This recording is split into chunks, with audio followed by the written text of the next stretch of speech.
I I mean, come on more frequently. I don't even need you to. You know? I mean, they're rock stars Thanks too, for but having you, me Mike Wilbon. Thanks So, for all right, having me. we're talking a little football. Let's get it going.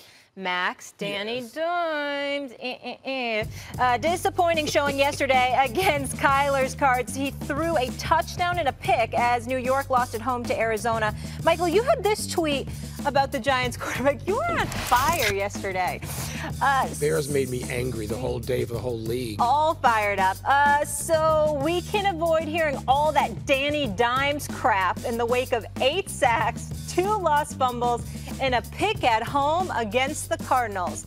I will say this. He certainly is having issues taking care of the football. That is for sure. Max, I'm looking at you, though. Who would you rather have? Don't pick with your heart. Moving forward. Danny Dimes?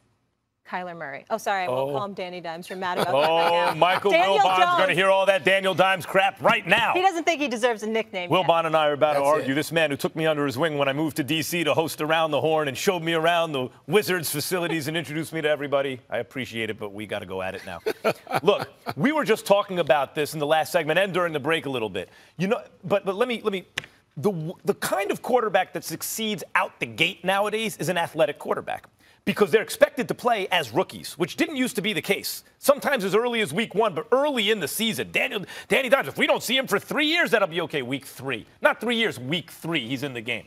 And so that will favor college-style, like quarterbacks who understand college-style systems very well and are athletic. Danny Dimes is one of those guys. He's athletic. Not as athletic as Kyler Murray, but very few are. And so guys like Trubisky and Lamar Jackson, I mentioned also, and guys who can outrun the linebackers, what winds up happening is they try to make them pro-style quarterbacks early, and they realize it's a little bit much, a little soon for them. So then it's one read, and they take off with the ball. That's basically what I see from Kyler Murray right now, and it's successful to an extent. You can win that way for a while, and especially with Lincoln Riley's influence on the pros, maybe more and more. The struggles I see from Daniel Jones right now are the kinds that it doesn't mean he's destined for greatness, but are correctable and they have high upside. He holds the ball too long because he's like processing information and figuring out what's going on, keeping his eyes down the field and looking for that vertical passing game. Like, he's looking to do that. Now, at times he's got to get better. Everyone's talking about the internal clock's no good. He sees the pressure coming. He starts to roll out. He's got to know that that guy is going to be there eventually. He doesn't seem to. That's a correctable mistake. It doesn't mean he's guaranteed to correct it, but it's correctable. And I don't see otherwise a real weakness in his potential, including the height, the speed, the arm, not just the arm strength, but the arm talent, the accuracy, the way he processes the info, everything. I like everything I see. And long term, if I have to bet on one or the other, even after yesterday, I'm betting on Danny Dimes.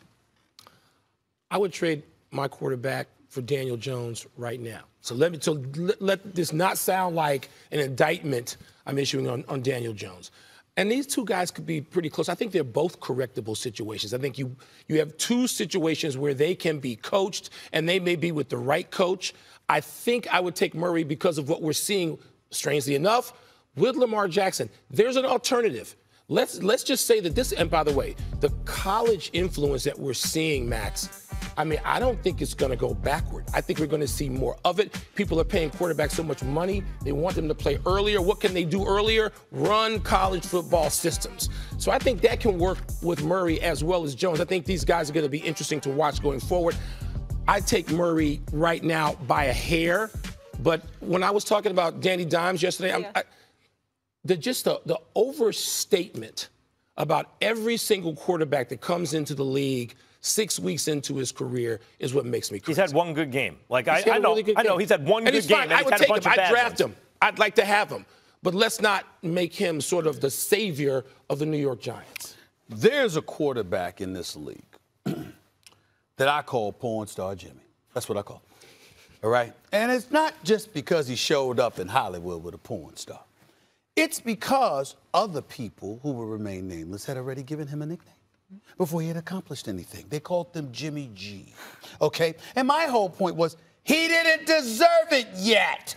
His name is Jimmy Garoppolo. Let him go out there and show what he can do. I understand he started off 7-0, 2 games with New England, and then the 5-0 start with San Francisco after the season was over, and he won at the end of the game. But let him show us something. So then he got hurt his first after he got the $137 million, $72 million guaranteed. Got hurt a game and a half into the season.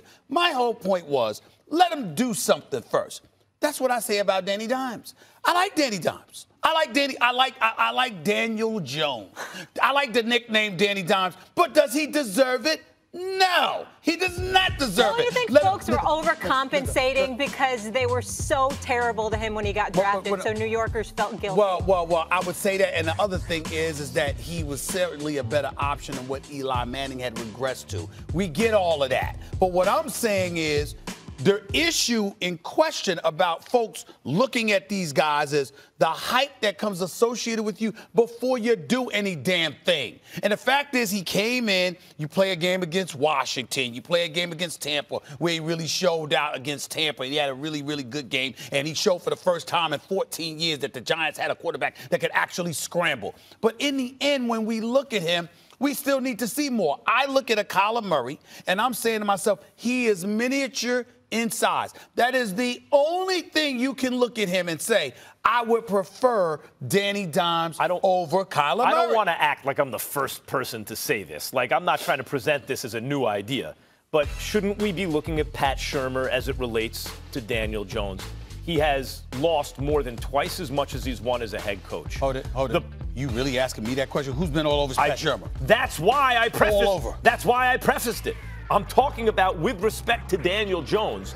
He has a head coach whose play calling yesterday was curious, let's say. 3rd and 18, what play are you running for? Who? Saquon Barkley? Why would you do that? And then in terms of the way the team is coached up itself, the Giants defense couldn't do, everything about that game smacked of bad head coach. In spite of, this is not Cliff Kingsbury who got imported because of the quarterback you were going to draft, so it's a perfect marriage. They got the head coach first thinking this was going to be the guy. It wasn't. They then bring in a quarterback the coach believes in, do something with him. The Giants should have won that game. With a better coach, the Giants win that game yesterday. He was sacked 8 times. He was, and obviously that points to offensive line issues. But the sacked 8 times, that's where we go back to Kyler Murray, and maybe you'd prefer him because, let's face it, the Cardinals are not stocked. That's right. And so what gives you the best plan B when you're a quarterback in game? It seems like Kyler Murray with the 3 games he's won in a row, I would take him edge right now. Listen, he's already matched last season's win total with 3 wins for Arizona. I know you spent a lot of time out there. All right, Michael, thank you so much for being with us. Back here tomorrow, live audience, NBA season preview. We'll be getting all hyped up. Lakers, Clippers. Right here. My goodness, going to be a lot of fun. Thank you so much. Speaking of the NBA, heavy lies the crown, and you're about to find out just how heavy it'll be for King James this season. Steven's A-list coming up next. Get excited, football fans, because the NFL season is in full swing. Can you believe all these storylines from around the league? Which teams make the best case to take home the Lombardi Trophy? Who will rise and who will ultimately